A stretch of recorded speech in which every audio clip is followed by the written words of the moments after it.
Bring it up. Bring up your representatives.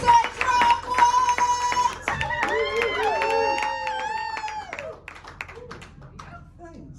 Hello. It's already going pretty well because I was well scared that I was going to trip up the stage.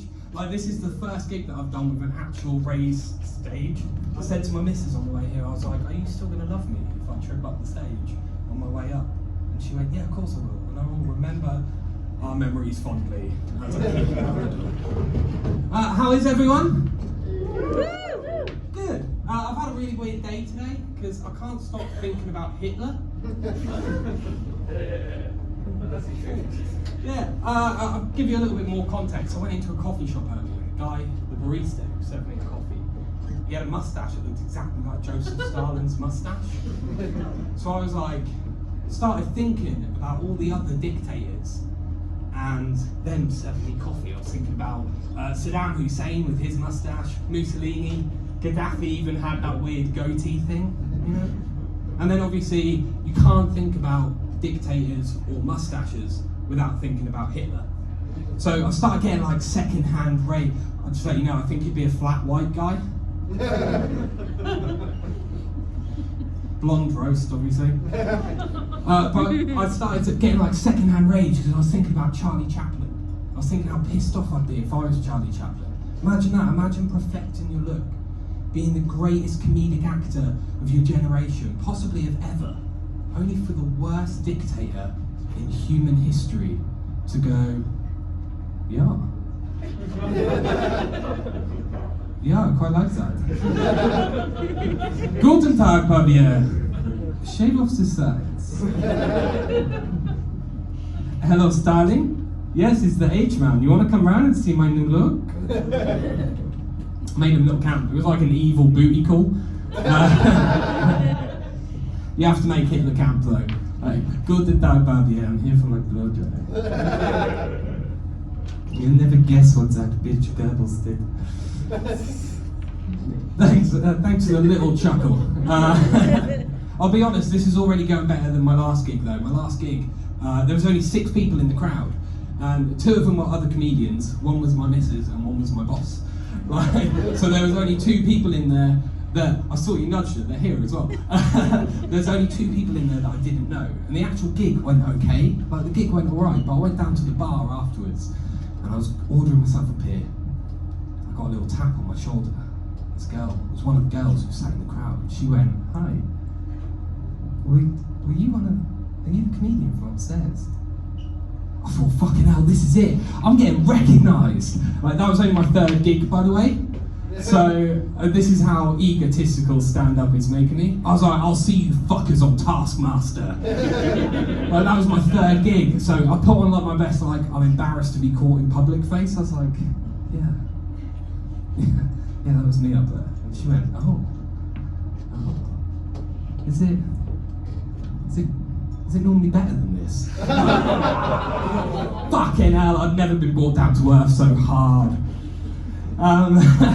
As I said, I've got a missus as well. Yeah, I know, that stunned silence of shock, me too. But it was her birthday recently. I said to her, I was like, what do you want for your birthday? Because I'm properly shitted buying birthday presents. So what do you want for your birthday? She was like, I don't know, just give me something for my skin, something for my hair. I was like, cool, I've got this. So I went down to Boots. I don't know if the guys in here, if you've ever been down the hair aisle in Boots, but it's just an insult. A minefield of insults to women's hair.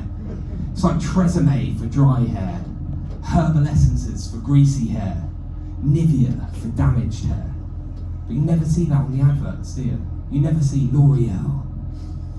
Because your hair is shit.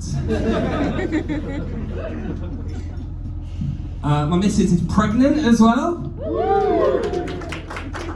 Thank you very much, yeah. I think that deserved that round of applause. That's all for her as well, because I'll be honest guys, she did most of the work that night. And every night since. I've also got 2 other kids, I've got 2 boys. Well, the thing is, I have my kids at the weekend, right? And you could be the best dad in the world. But if you've only got the kids at the weekend, just to a part-time dad, that could be really, really difficult. But there are benefits to it as well.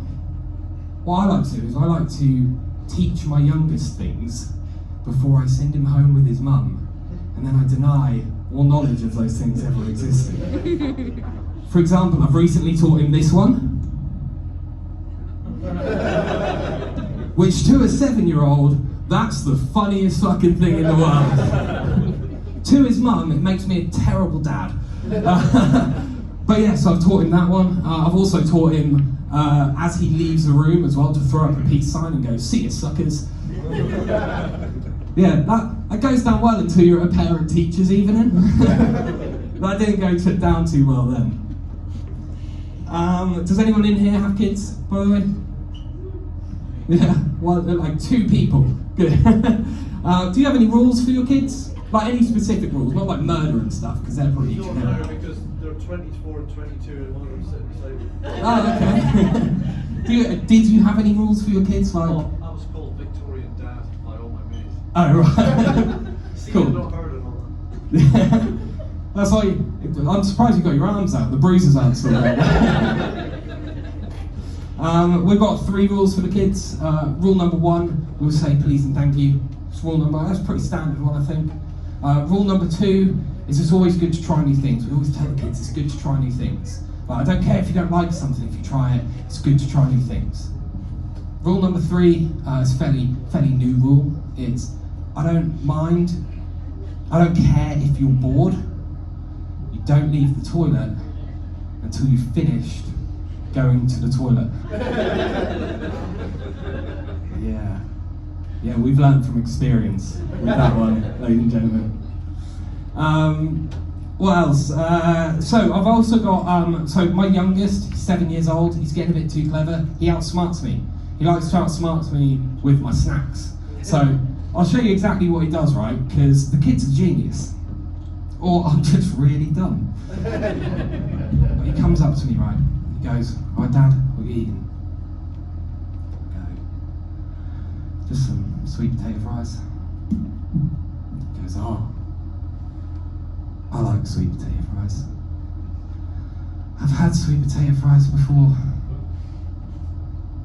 Have you? That's nice.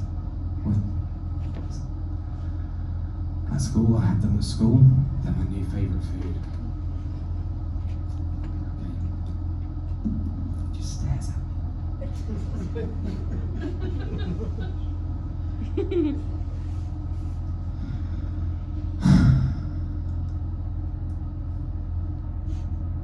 Would you like a sweet potato fry?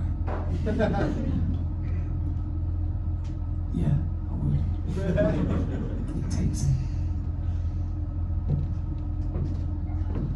I don't like sweet potato fries, Dad, but it's good to try new things. That's everything I've got, guys. Thank you very much. Cheers.